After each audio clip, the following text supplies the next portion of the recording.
I hired wrong and it almost cost me everything.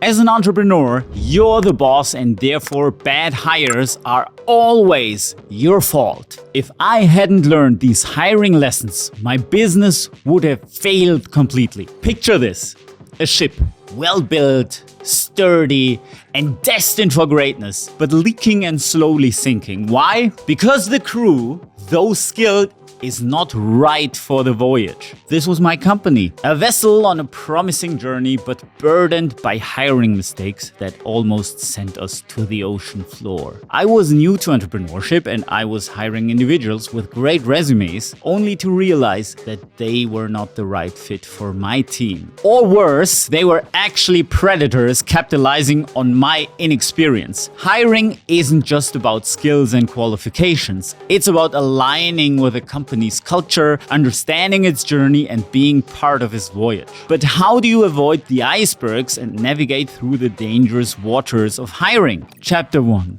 The illusion of the perfect resume. A resume, great looking with qualifications and experience, can often blind us to what truly matters: cultural fit, attitude, resourcefulness, and the ability to work with your existing team. I learned that hiring isn't just about ticking boxes. It's about understanding the individual behind the resume, their story, values, motivations, and ensuring that all these align with what your company is and stands for. It's about looking beyond the paper and understanding the human being. Chapter 2.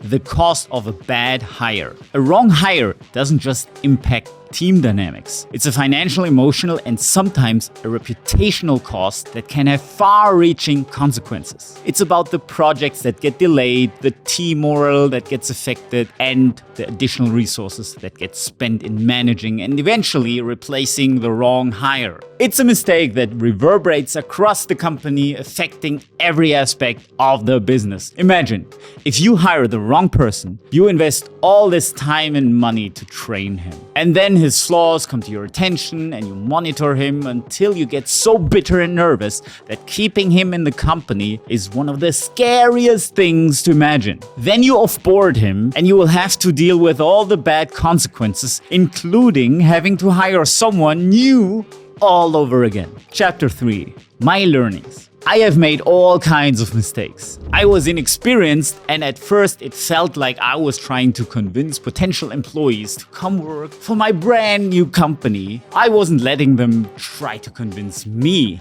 Stupid. As the employer, you have to believe that you are the man or the woman. You have to believe the other person is lucky because they can apply with you. You are sizing them up for the job even if your company was non-existent 2 days ago. You still have to act and be confident. The worst thing you can do is act needy, and I did that. You can't be desperate. It's not acceptable and it will result in only bad hires. The most important thing in any negotiation is being able to walk away. Even if you're just starting out, the number one hiring hack is to act like you are offering them the best job in the world.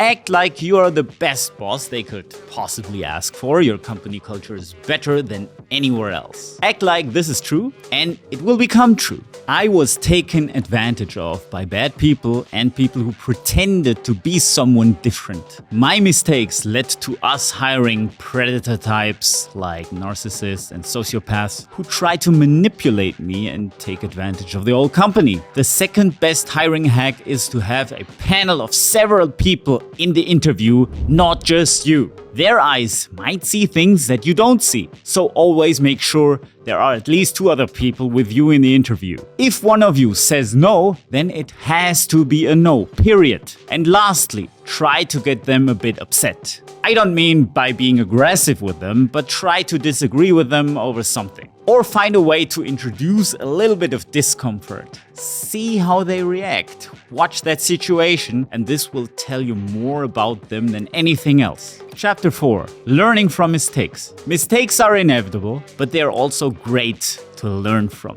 Every wrong hire taught me something valuable about the hiring process, about identifying red flags, and about ensuring that the next hire is not a repeat of the previous mistake. It's about taking those learnings, pivoting your hiring strategy, and ensuring that every subsequent hire is a step to the right direction. Creating a hiring strategy that works is an ongoing process. It's about constantly refining your approach, understanding the needs of your team, and ensuring that every new member brings in something valuable to the table. It's about creating a process that looks beyond the skills and qualifications and delves deeper into the individual's fit into the company's culture and future. Your mindset has to be either it's a hell yes or a no. No hire in between. And if someone looks too good to be true, they ain't. Hiring is not a simple task. It's an investment into your company's most valuable asset.